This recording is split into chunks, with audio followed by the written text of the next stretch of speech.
Yes बेटा।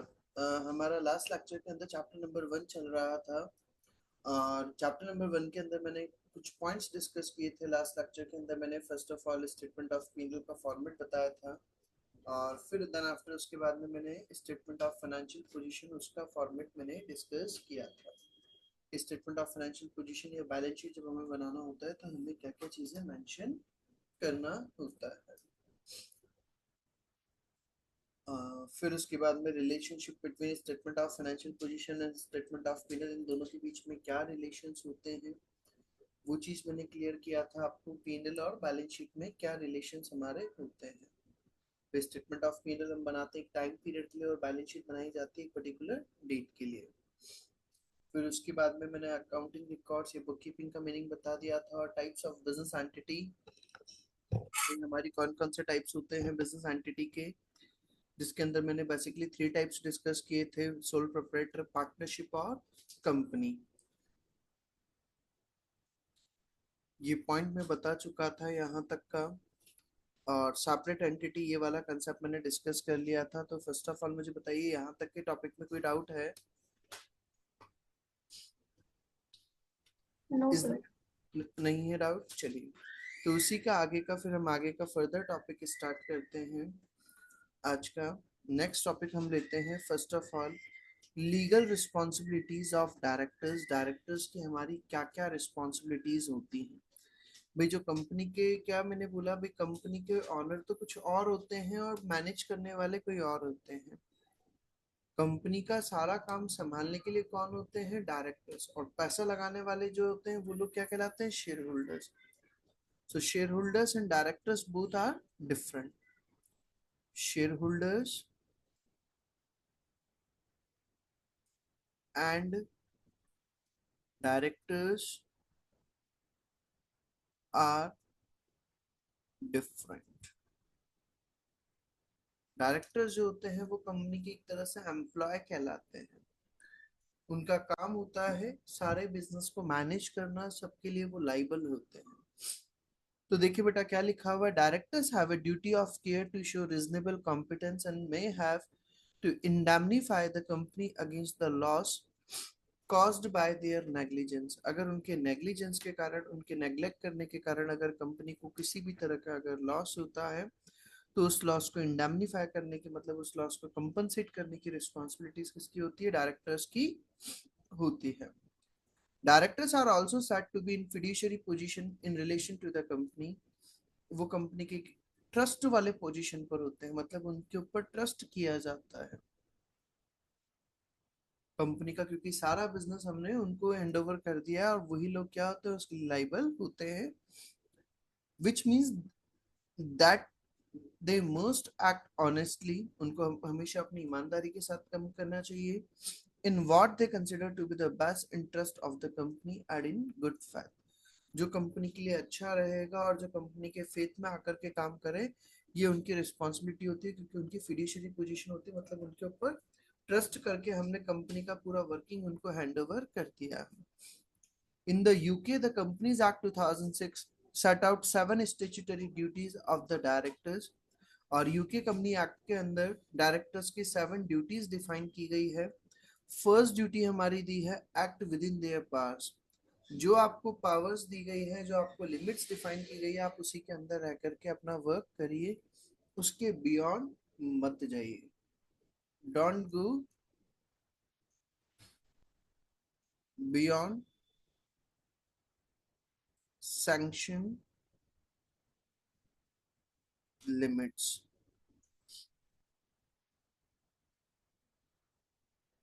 आप limit से ज्यादा नहीं करेंगे। मान लो सपोज का शेयर होल्डर्स ने बोला भाई तो क्या आपको डिविडेंड देना है, या आपको अगर मान लो स्टाफ को सैलरी देनी है तो भाई 2 लाख से ज्यादा की सैलरी नहीं देनी, तो आप उससे लिमिट से ज्यादा मत करिए। Second, promote the success of the company. तो क्या आप हमेशा ऐसे वर्क करिए जिससे कंपनी की सक्सेस हो, कंपनी डेवलप हो। Exercise independent judgement. आप तो कि हमेशा क्या करिए? इंडिपेंडेंट जजमेंट रखिए, मतलब किसी के ऊपर डिपेंडेंट नहीं होने चाहिए तो कि इसने जो जजमेंट दिया है वही मेरा भी हो गया, ऐसा नहीं। आपका जजमेंट आप पर डिपेंड होना चाहिए, वो किसी और पर डिपेंड नहीं होना चाहिए। Fourth point, exercise reasonable skill care and diligence, मतलब आप प्रॉपर अपना दिमाग यूज करें, स्किल्स वगैरह यूज करें, अपना प्रॉपर अलर्ट मोड पर चीजों को चेक करके फिर क्या करें, आप डिसीजन लीजिए, अपना एक अलर्ट मोड पर रह करके ध्यान से चीजों को डिसीजन को लीजिए। And fifth point, avoid conflict of interest, ऐसा कोई वर्क मत करिए जिससे अननेसेसरीली डिस्प्यूट्स अराइज हो। तो avoid unnecessary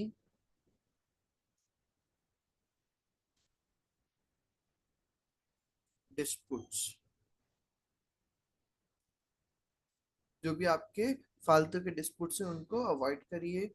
and fifth point दिया है, not accept benefits from the third parties, आप कंपनी के अलावा और किसी से कोई थर्ड पार्टी से कोई बेनिफिट्स नहीं लेंगे, आप गलत तरीके से कोई बेनिफिट्स नहीं लेंगे, third parties in any wrong way, don't accept benefits from others in wrong way, गलत तरीके से आप किसी भी तरह का कोई बेनिफिट नहीं लेंगे। And declare interest in a propose transaction और अरेंजमेंट, अगर आपकी कंपनी किसी भी तरह की कोई ट्रांजेक्शन कर रही है किसी दूसरी कंपनी के साथ में, और अगर उसमें आपका कोई इंटरेस्ट है तो आप पहले से उसको डिस्क्लोज कर दीजिए, उसको पहले से बता दीजिए। मान लो आपकी कंपनी, जिस कंपनी में आप डायरेक्टर है, उसके लिए वो जो रॉ मटेरियल परचेस करने वाले हैं वो मान लो आपके ब्रदर की कंपनी है, उस कंपनी से वो रॉ मटेरियल परचेस करने वाले हैं, तो उसमें अगर आपका कोई इंटरेस्ट है तो आप पहले से क्या कर दीजिए, डिस्क्लोज कर दीजिए भाई, ताकि किसी तरह का वो नहीं रहे भाई तो कि हमें तो बताया ही नहीं था, हमने भाई पहले से इन्फॉर्म कर रखा है। तो ये 7 हमारी क्या होती है, डायरेक्टर्स की ड्यूटी होती है, जो कहाँ पर डिफाइन की गई है, कंपनीज एक्ट 2006 के अंदर।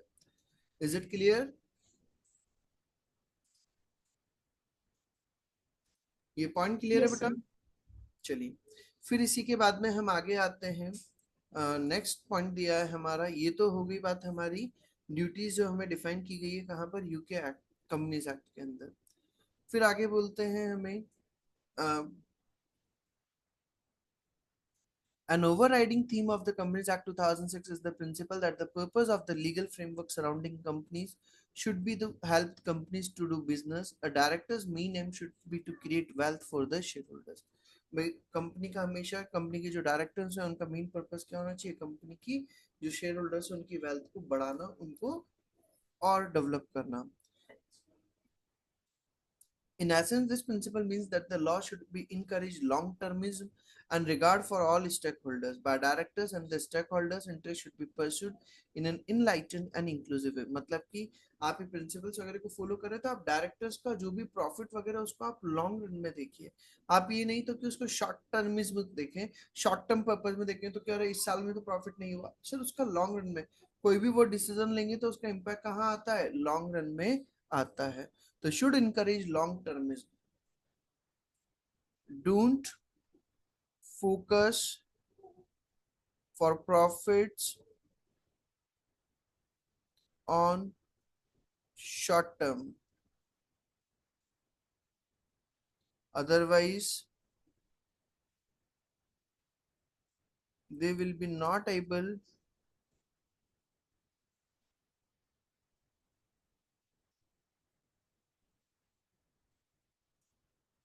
to make expenses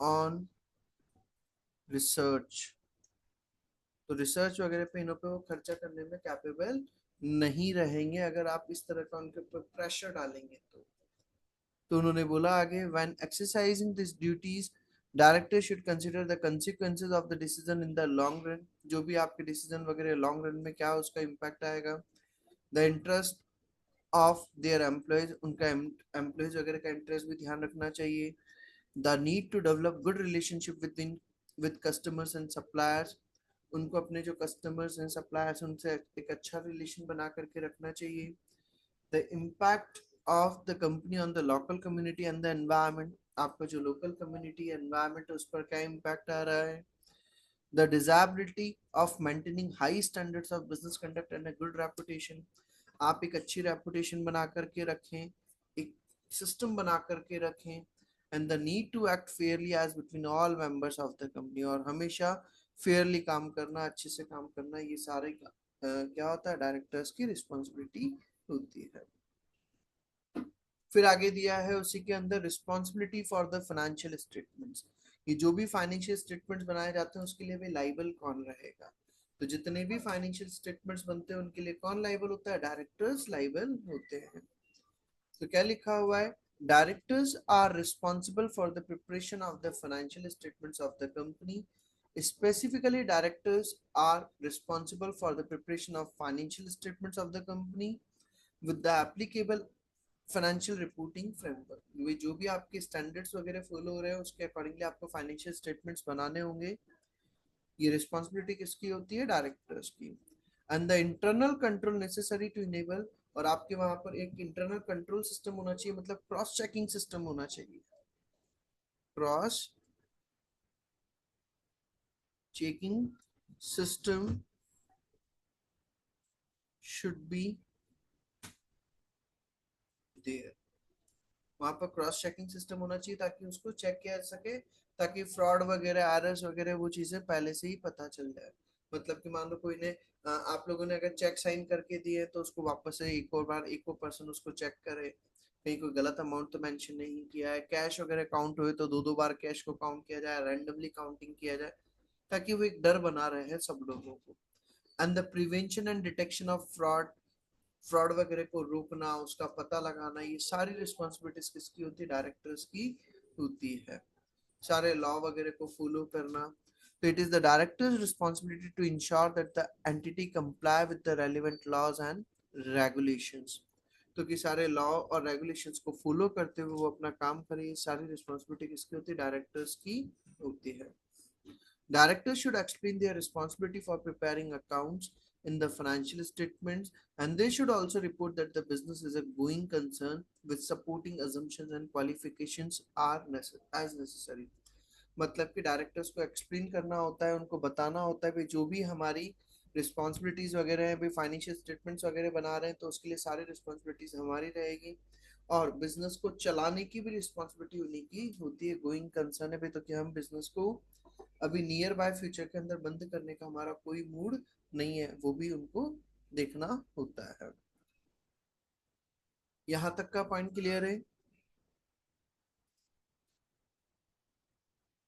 यहाँ तक का पॉइंट क्लियर है बेटा, responsibility for the financial statements. Yes sir. फिर आगे चले हम, ये उसके बाद में ये पॉइंट दे रखा है, ये काम का नहीं है।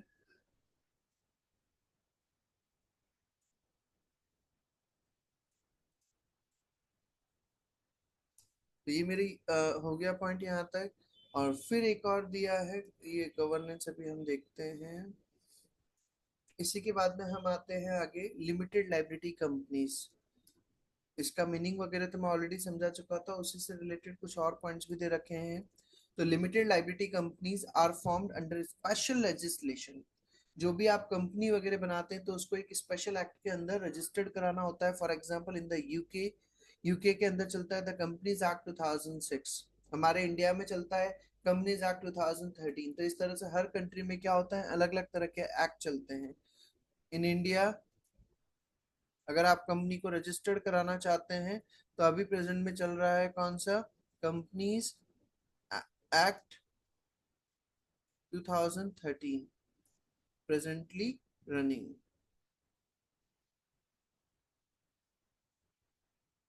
अगर आपको अपनी कंपनी रजिस्टर्ड करानी है तो आपको इस एक्ट में अपना रजिस्ट्रेशन कराना होता है, इसी एक्ट के अपने लॉज वगैरह अप्लाई होते हैं। A limited liability company sorry, a limited liability company is legally a separate entity from its owner and can contain confer various rights and duties. There is a clear distinction between shareholders and the directors of the limited company। Company का जो share holder होता है और company के जो directors होते हैं उन दोनों के बीच में डिफरेंस होता है। सर क्या डिफरेंस होता है, जो शेयर होल्डर है वो बेटा मालिक है, वो ऑनर है, तो ऑब्वियसली उसने अमाउंट इन्वेस्ट किया है, जबकि डायरेक्टर्स वगैरह वो लोग क्या एक तरह से कंपनी के रनिंग कर रहे हैं, कंपनी को संभालते हैं, किसके बिहाफ पर, शेयर होल्डर्स के बिहाफ पर, उनको एक सैलरी वगैरह मिलती है। तो क्या लिखा हुआ है? सॉरी।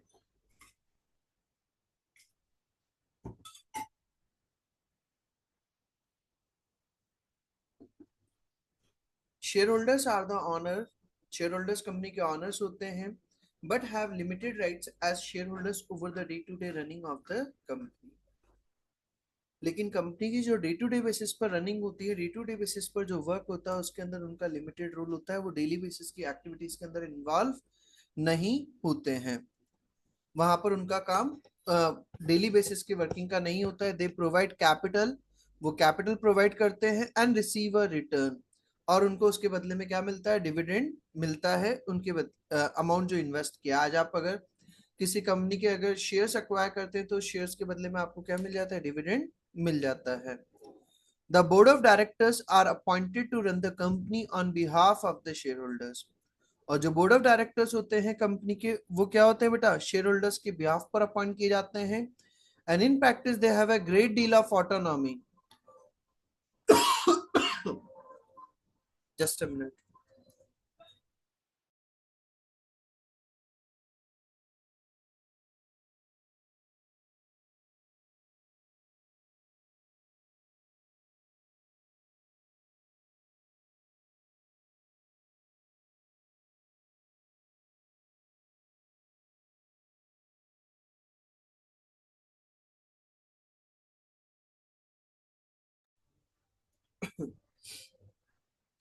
जो क्या लिखा हुआ है बेटा? The board of directors are appointed to run the company on behalf of the share holders. वो शेयर होल्डर्स के बिहाफ पर अपॉइंट किए जाते हैं। And in practice they have a great deal of autonomy. Autonomy मतलब company का एक बहुत इंपॉर्टेंट रोल उनको दे रखा है, उनको एक अथॉरिटी दे दी जाती है। ऑटोनॉमी का मतलब डायरेक्टर्स हैव गिवन अथॉरिटी, उनको वर्क करने के लिए अथॉरिटी दे दी जाती है, डिसीजंस लेने की अथॉरिटी दे दी जाती है। Authority,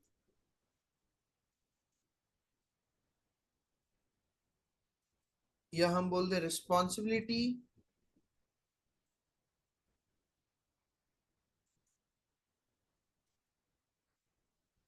given to directors up to certain limit. आप सर्टेन लिमिट तक क्या कर सकते हैं? डिसीजंस ले सकते हैं।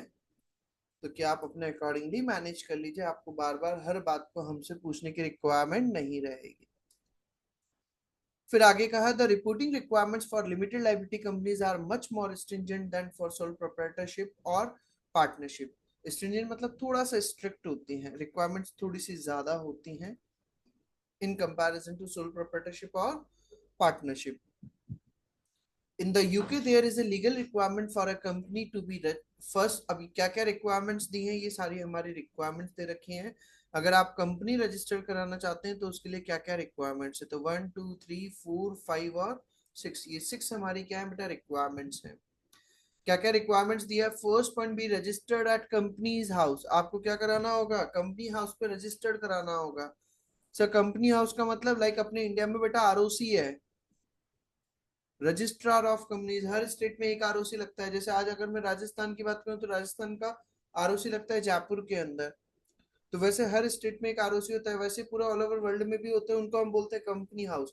तो आपको कंपनी हाउस में क्या कराना होगा? रजिस्टर्ड करना होगा।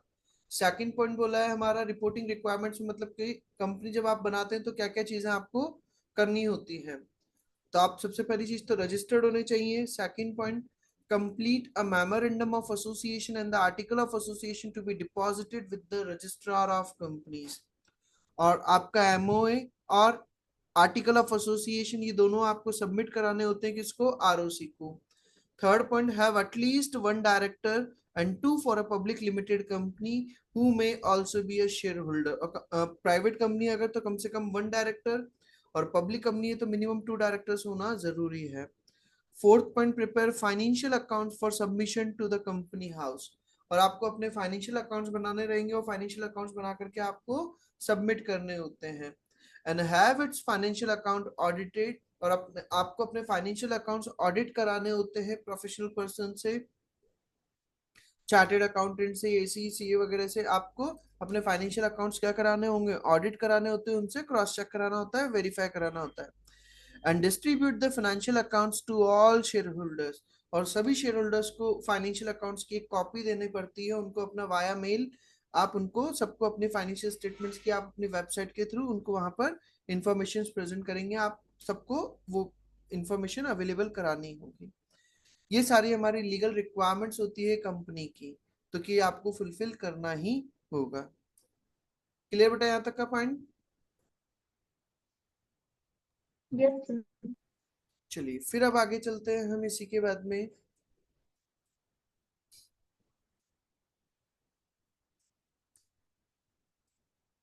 फिर इसके बाद में हम देखें, एक वर्ड हमारा आया था कैपिटल और इक्विटी।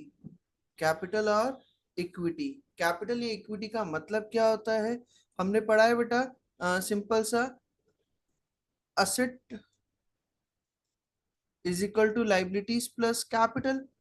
तो अगर कैपिटल अगर मुझे निकालनी, तो असेट्स में से अगर मेरी जितनी भी लाइबिलिटीज वगैरह उनको अगर मैं माइनस कर दूंगा, तो जो रिमेनिंग अमाउंट बचता है उसी को हम क्या कहते हैं? कैपिटल या इक्विटी कहते हैं। The amount invested in a business by the owner, जो भी अमाउंट इन्वेस्ट किया है ऑनर ने बिजनेस के अंदर, are amounts that the business owe to the owner, जो बिजनेस को ऑनर को पैसा देना है वो हमारा क्या कहलाता है? कैपिटल कहलाता है। This is a special kind of liability called capital, और ये एक स्पेशल लाइबिलिटी होती है जिसको हम क्या कहते हैं? कैपिटल कहते हैं। And in limited liability company capital usually take the form of shares, और जब वो कंपनी बन जाती है तो उस कैपिटल की जगह उसका वर्ड क्या हो जाता है? शेयर कैपिटल, और शेयर कैपिटल को हम क्या बोलते हैं? इक्विटी भी कहते हैं। Is it clear? मतलब कि जो भी अमाउंट आपने इन्वेस्ट किया उसको हम क्या कहते हैं? कैपिटल कहते हैं। और अगर कंपनी का केस होगा तो शेयर्स के थ्रू जो भी आपने अमाउंट वगैरह फंड्स वगैरह रेस किया उसको हम क्या कहते हैं? शेयर कैपिटल या इक्विटी। फिर हमारे यहाँ पर बेटा आपके इसमें अलग अलग जगह पर, ये दो तीन जगह पर आएगा आईएएसबी। आईएएसबी का मतलब है इंटरनेशनल अकाउंटिंग स्टैंडर्ड बोर्ड। क्या है? इंटरनेशनल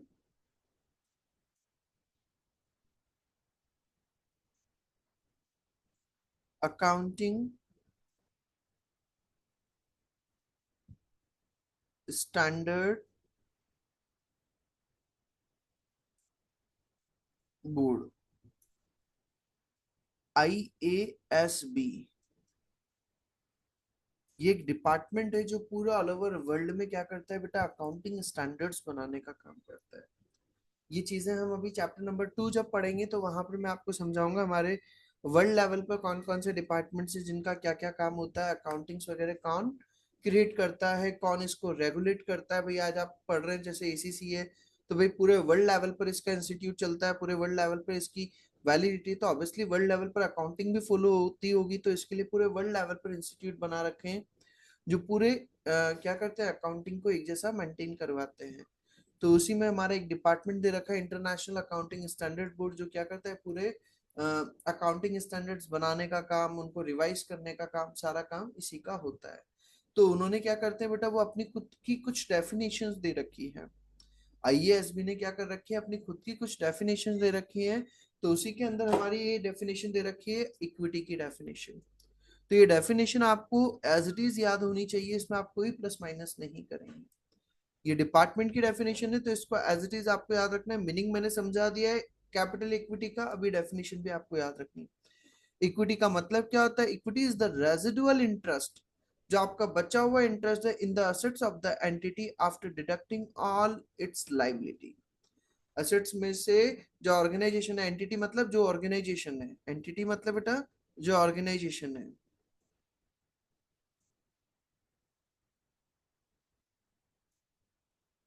ऑर्गेनाइजेशन की असेट्स में से सारी लाइबिलिटीज माइनस करने के बाद में जो बचता है उसी को हम क्या कहते हैं? इक्विटी कहते हैं।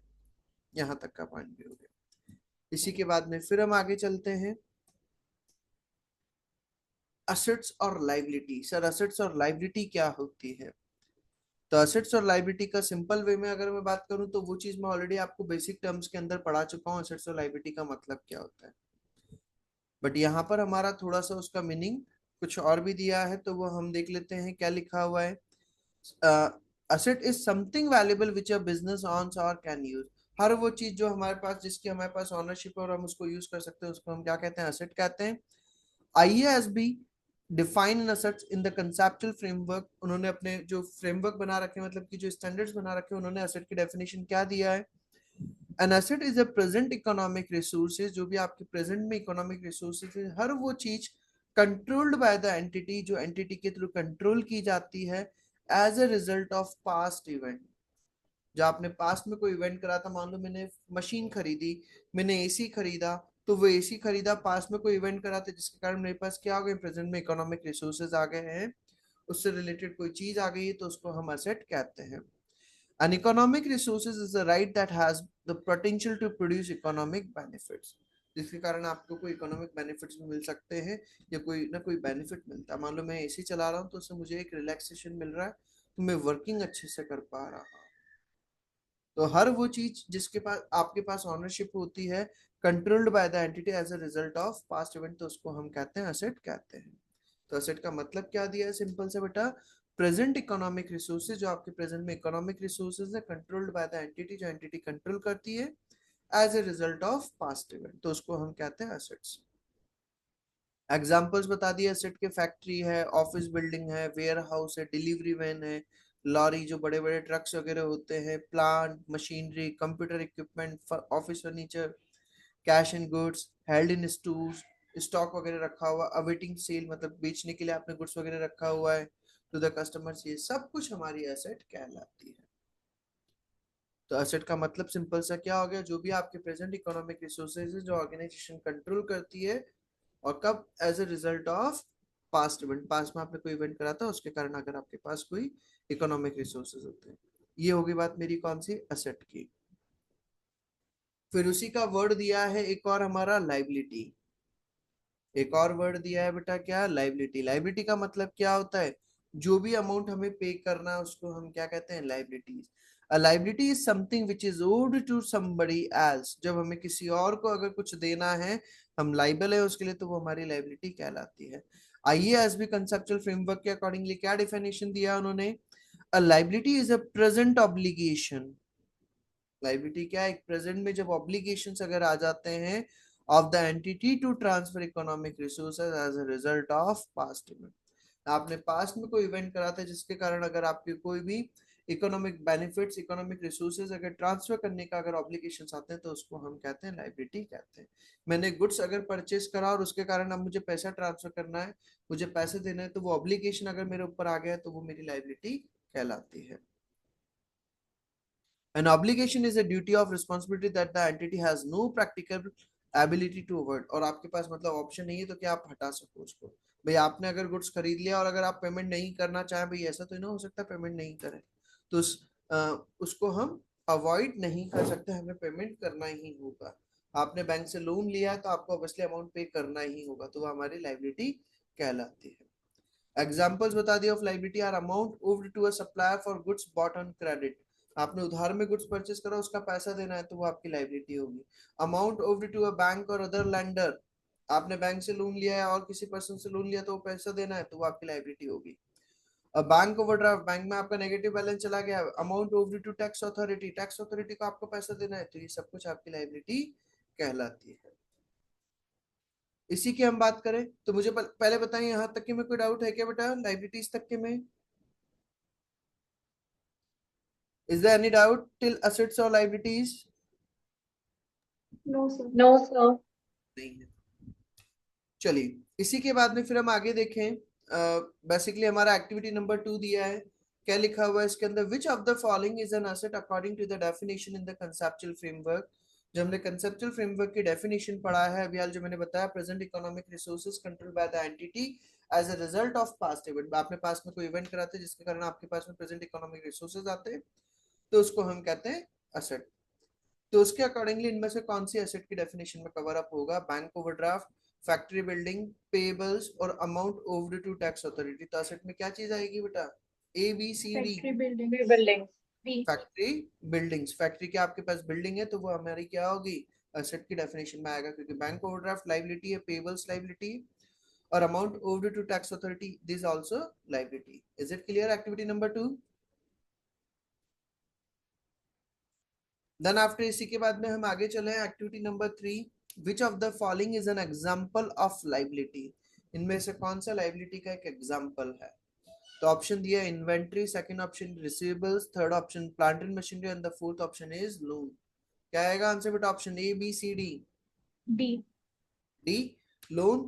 क्योंकि इन्वेंट्री भी हमारी क्या एसेट है, रिसीवेबल्स मतलब डेटर्स एसेट है, प्लांट एंड मशीनरी एसेट है, तो लोन हमारा क्या है, लाइबिलिटी कहलाएगा, जिसके अंदर हमारे प्रेजेंट ऑब्लिगेशंस आ जाते हैं to transfer economic resources as a result of past event. यहां तक का पॉइंट क्लियर है बेटा? असेट का मीनिंग बता दिया मैंने, लाइबिलिटी का मीनिंग बता दिया है, और कैपिटल इक्विटी का मीनिंग भी बता दिया है। अब हम स्टार्टिंग से एक बार फटाफट फटाफट देखते चलते हैं इस चैप्टर में क्या टॉपिक हमारा बाकी रह गया। ये फर्स्ट पेज मेरा दिया था, फर्स्ट पेज का पूरा टॉपिक कंप्लीट करा चुका हूं मैं। सेकंड पेज पर अच्छा, फर्स्ट पेज पर ये क्लास में एक टॉपिक दे रखा था, इनकम और एक्सपेंसेस। ये वाला पॉइंट भी हम कंप्लीट कर देते हैं। फर्स्ट पेज पर एक लास्ट में टॉपिक दे रखा है, इनकम और एक्सपेंसेस। आईएएसबी कंसेप्चुअल फ्रेमवर्क के अकॉर्डिंगली उन्होंने इनकम और एक्सपेंसेस की क्या डेफिनेशन दिया है वो भी हम देख लेते हैं। इनकम का मतलब क्या होता है? Income is increase in assets, आपकी असेट्स बढ़ती है इनकम के कारण, एंड और डिक्रीज इन लाइबिलिटीज, ये फिर लाइबिलिटीज अगर कम होती है तो भी आपके लिए क्या एक तरह से इनकम है। That results in increase in the equity, जिसके कारण आपकी इक्विटी मतलब कैपिटल क्या हो जाती है, बढ़ जाती है। आपका प्रॉफिट होगा तो अब इसलिए आपकी कैपिटल क्या हो जाएगी, बढ़ जाएगी, नहीं बढ़ जाएगी? तो इनकम का मतलब सिंपल सा, जब आपकी अगर असेट्स अगर इंक्रीज होती है, और या फिर अगर आपकी लाइबिलिटीज अगर आपकी डिक्रीज होती हैं, जिसके रिजल्ट एज अ रिजल्ट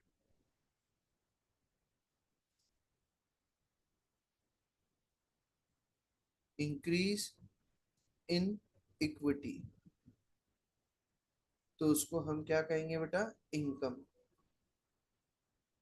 और इसी का अगर अपोजिट अगर हो जाता है, अगर आपकी एसेट्स अगर डिक्रीज होती हैं या लाइबिलिटी अगर आपकी डिक्रीज होती है, और एज अ रिजल्ट अगर आपकी इक्विटी अगर कम हो जाती है, इक्विटी अगर रिड्यूस होती है, तो उसको हम कहते हैं एक्सपेंसेस। खर्चे अगर बढ़ते हैं, भाई आपकी एसेट्स कम हो गई है, ये लाइबिलिटीज, सॉरी उल्टा लिख दिया मैंने, लाइबिलिटीज बढ़ती है, आपको पैसा देना है किसी को या कोई अमाउंट वगैरह, या आपकी एसेट्स अगर कम हो जाती है तो जिसके कारण आपकी इक्विटी, खर्चे बढ़ेंगे तो अब इसलिए आपकी कैपिटल कम हो जाती है, तो उसको हम कहते हैं एक्सपेंसेस। ये दोनों पॉइंट हो गए। फिर उसके बाद में मैंने स्टेटमेंट ऑफ मिनरल का ये पूरा टॉपिक कंप्लीट करा चुका हूँ। फिर उसके बाद में हम चले आगे एसेट्स, ये वाला टॉपिक मेरा पूरा कंप्लीट हो गया था। इसके अंदर ये एक्टिविटी नंबर 1 दे रखा है जो फालतू है, लिस्ट आउट एवरीथिंग यू ओव व्हेन ऑन एंड ऑफ, मतलब कि हर वो चीज का नाम लिखिए आपके पास क्या क्या एसेट्स हैं, क्या क्या लायबिलिटीज है, तो फालतू क्वेश्चन है, नॉट रिक्वायर्ड। मेरे पास क्या क्या, मेरे पास बंगला है और ये है, गाड़ी है और इतना है, वो फालतू बातें लिखनी है, तो वो चीजें काम का नहीं है, क्वेश्चन नॉट रिक्वायर्ड। ये हमारा हो चुका था। बाकी लाइबिलिटीज का पॉइंट हो गया, एक्टिविटी 3 करा दिया, कैपिटल इक्विटी हो गया है, बैलेंस शीट का मैंने करा दिया है, रिलेशनशिप बता दिया है। फिर दे रखा है users of financial information. Financial information के यूजर्स कौन कौन से होते हैं?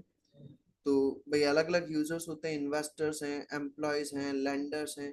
ये सब लोग क्या करते हैं, फाइनेंशियल स्टेटमेंट्स को एनालाइज करते हैं, स्टडी करते हैं, यूज करते हैं। सर क्यों? इन्वेस्टर्स है तो वो क्या करेगा, आपके अपने इन्वेस्टमेंट्स की वैल्यू चेक करेगा, to check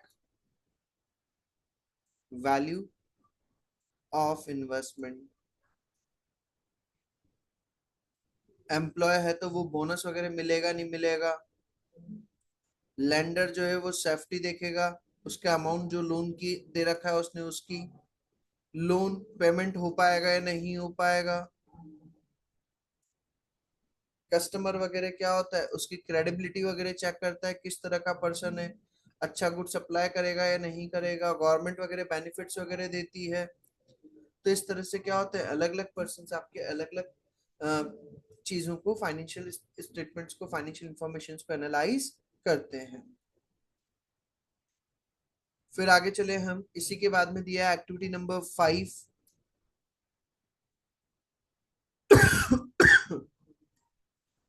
Which of the following source of information would be the most useful for managers to use when making decision for the year ahead? आप अगले साल का, आने वाले साल का अगर डिसीजन वगैरह लेना है, आपको कोई प्लानिंग आप अगर कर रहे हैं, तो कौन सी इंफॉर्मेशन सबसे ज्यादा यूजफुल रहेगी? Financial statements for the last year, tax records for the past 5 years, budget for the coming financial year and bank statements for the past year. कौन सी इंफॉर्मेशन सबसे ज्यादा यूजफुल रहेगी बेटा? अगर आपको अपने अगले साल का अगर बजट वगैरह अगले साल का अगर आपको डिसीजंस वगैरह लेने हैं, तो कौन सी चीजें ज्यादा काम आएगी? Sir, budgets for the coming financial year. Budgets for the coming financial year. Is it clear? Accounting records मेरा हो गया था, टाइप्स ऑफ बिजनेस एंटिटी हो चुका है, ये पूरा टॉपिक हो गया, लिमिटेड लाइबिलिटी कंपनीज वगैरह। ये एक्टिविटी नंबर 6 दे रखा है, जिसके अंदर आप बेसिकली ट्रू और फॉल्स बताना है, या आपका होमवर्क है, इसको आप करके देखेंगे। ट्रू फॉल्स बताना है, कौन सा स्टेटमेंट ट्रू है, कौन सा स्टेटमेंट फॉल्स है, जो मैं ऑलरेडी समझा चुका हूँ, शेयर होल्डर है उसका। एक लास्ट टॉपिक और है, गवर्नेंस वाला, इसको ऐसा करते हैं अपन, कल कवर करते हैं। ये जो एक्टिविटी नंबर 6 है और गवर्नेंस का जो टॉपिक है, इसको मैं कल कंप्लीट करा दूंगा। कल कल में ये 2 मिनट का टॉपिक बाकी रह गया है, तो ये इसको हम कल कंप्लीट कर देंगे, और कल हम चैप्टर नंबर 2 भी फिर स्टार्ट करते हैं। ठीक है बेटा? Yes, आज sir. का आप यहाँ तक का कंप्लीट करिए, बाकी का मैं कल कराता हूँ इसका। कल हम इसका आगे का फर्दर पार्ट करेंगे। ओके बेटा, thank you. Excuse me sir. Yes, बोलिए बेटा। सर आपने ये क्लास लाइव करी है? नहीं बेटा, ये अभी क्लास यूट्यूब पर अपलोड हो जाएगी आपकी, अभी वो यूट्यूब पर पूरा अपलोड कर देंगे इस क्लास को। Okay sir. हाँ, ओके बेटा।